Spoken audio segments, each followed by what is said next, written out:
अस्सलाम वालेकुम, welcome to motivational tarot card reading. उम्मीद है आप और आपके अपने सब खैरियत से होंगे। हमारी ये रीडिंग एक सिस्टर की है और इन्होंने मेरा यूट्यूब चैनल सब्सक्राइब किया हुआ है, इस वजह से ये इनकी रीडिंग कर रही हूँ। इनके काफ़ी सारे स्टक पॉइंट हैं और इनका एक सवाल भी ये है कि क्या ये शादी इनकी आगे चल सकेगी या नहीं। मैंने इनका हाथ भी देखा है, तो पहले मैं कोशिश करूँगी कि इनके स्टक पॉइंट क्लियर कर सकूँ। शादी ये चल सकेगी या नहीं, ये मैं इनको लास्ट में बताऊँगी। पहले ये अपने तमाम स्टक पॉइंट क्लियर कर सकें कि इनको अभी तक समझ ही नहीं आ रही कि इनके साथ हो क्या रहा है या इन्होंने आगे करना क्या है। सबसे पहले तो हम तलाक या खुला का जो भी मसला है उसको एक साइड पे कर देते हैं, क्योंकि जो आपके और आपकी बेटी के हकूक़ है उसका खुला या तलाक के साथ कोई लेना देना नहीं है।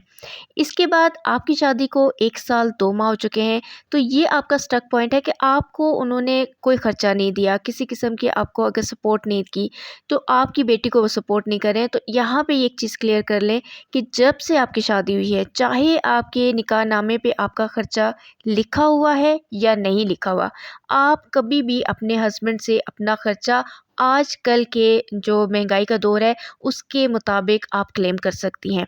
इसके अलावा आपका हक महर जो भी लिखा हुआ है उसका डिवोर्स के साथ कोई लेना देना नहीं है। आप अपना हक महर किसी भी वक्त आप वहाँ पे क्लेम कर सकती हैं और आपको वो देंगे और आपको देना पड़ेगा। इसके बाद आपका एक और स्टक पॉइंट है कि आपके हस्बैंड के वालिदैन नहीं हैं, तो वो आपसे कांटेक्ट नहीं कर रहे हैं। तो आपने अगर उन पे ये अपने खर्चे का दावा करना है, तो आपने अपने हस्बैंड के नाम ही नोटिस भेजना है वकील के थ्रू, और वो फिर आपको वो उस नोटिस का जवाब भी देंगे। और इसके अलावा अगर वो कांटेक्ट नहीं करते हैं और वो कहते हैं कि मैं ये मुल्क से बाहर हूँ, मेरा तो कोई कुछ बिगाड़ नहीं सकता, तो ये सिर्फ़ आपके लिए नहीं, मैं हर उस लड़की के लिए ये बात कर रही हूँ जो दुनिया के किसी कोने में भी उनके हस्बैंड बैठे हुए हैं और बड़े खुश हैं कि जी हम तो यहाँ बैठे हैं, हमारा कोई कुछ नहीं बिगाड़ सकता। तो उनके लिए ये है कि उनका आईडी कार्ड और पासपोर्ट मनसूख करने का अदालत खुद फैसला देती है, और उनका आईडी कार्ड और पासपोर्ट वो दुनिया के किसी मुल्क में भी हैं, वो मनसूख होगा। और फिर उनके जब काम रुकेंगे तो वो आपके पाँव भी पकड़ेंगे और आपको हो सकता है वापस भी ले जाएँ। लेकिन यहाँ पे एक और चीज़ मैं आपको बता दूँ कि जो भी आपकी बेटी का ख़र्चा है, वो आपको आजकल के जो महंगाई का दौर चल रहा है, इसमें बेटी का ख़र्चा कम से कम, मैं बता रही हूँ, ये आपको 30,000 है। ज़्यादा से ज़्यादा ये 50 तक भी जा सकता है, और आपका ख़र्चा कम से कम 20 से 25,000 है। ये मैं कम से कम बता रही हूँ, ये 50,000 भी जा सकता है। डिपेंड करता है कि आपका वकील कितने अच्छे तरीके से आपका केस लड़ता है। पहली बात तो ये है कि जैसे ही पहला नोटिस जाएगा तो आपके हस्बैंड आपसे कांटेक्ट करेंगे, आपसे बात करेंगे, ये उनके लिए लाज़िम हो जाएगा, क्योंकि ये अदालत की तरफ से होगा और आपने नोटिस वहीं पे भेजना है जहाँ पे उनके भाई-बहन रहते हैं। लेकिन नाम आपके हस्बैंड पे नोटिस होगा और सिर्फ़ एड्रेस आपने वो लिखना है जो कि उनके सिस्टर और ब्रदर का है।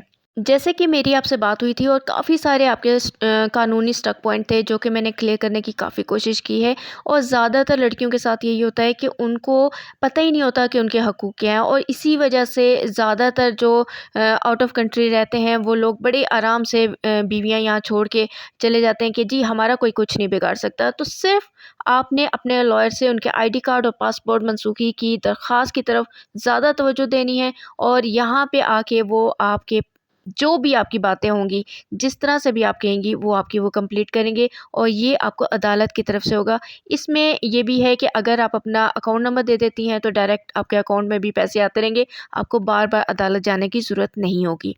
अब बात कर लेते हैं उस सवाल के बारे में जो आपने मुझसे पूछा था कि क्या हम सेपरेट हो जाएँगे, क्या हमारी डिवोर्स हो जाएगी? तो मैं आपको एक चीज़ बता दूँ कि सबसे पहले तो आप एक माँ हैं, और माँ इतनी मज़बूत होती है कि उसने अपनी बेटी का पहले हक़ लेना है। आपने एक इंसान की बेटी पैदा की है, उसको पता होना चाहिए कि मैंने अपनी बेटी के हक़ को अदा करना है। सबसे पहले अपना हक़ लीजिए, अपना ख़र्चा लीजिए, अपनी बेटी का ख़र्चा लीजिए, और जब आपकी बेटी का आपका ख़र्चा लग जाए, आप और आपकी बेटी एक साइड पे सेफ़ हो जाएँ और अपनी लाइफ़ को देखें कि अब मैंने क्या करना है, अब मुझे अपनी लाइफ़ में मुझे अपनी बेटी के लिए क्या करना है। तो फिर अगर किसी वक़्त पे आपको ये लगता है कि मुझे इस इंसान के साथ नहीं रहना, तो फिर वो आपका अपना फ़ैसला होगा, क्योंकि ये डिवोर्स आपकी तरफ से ही होगी। उनकी तरफ से ये होगा कि वो ज़्यादा से ज़्यादा इस रिश्ते को लटकाते रहेंगे ताकि आप तंग आके खुद ही डिवोर्स ले लें, क्योंकि उनका बर्ताव शुरू से ही आपके साथ ऐसा है कि आप ज़्यादातर इसी उसमें रही हैं कि ज़्यादा गलतियाँ आपको ही बताई गई हैं।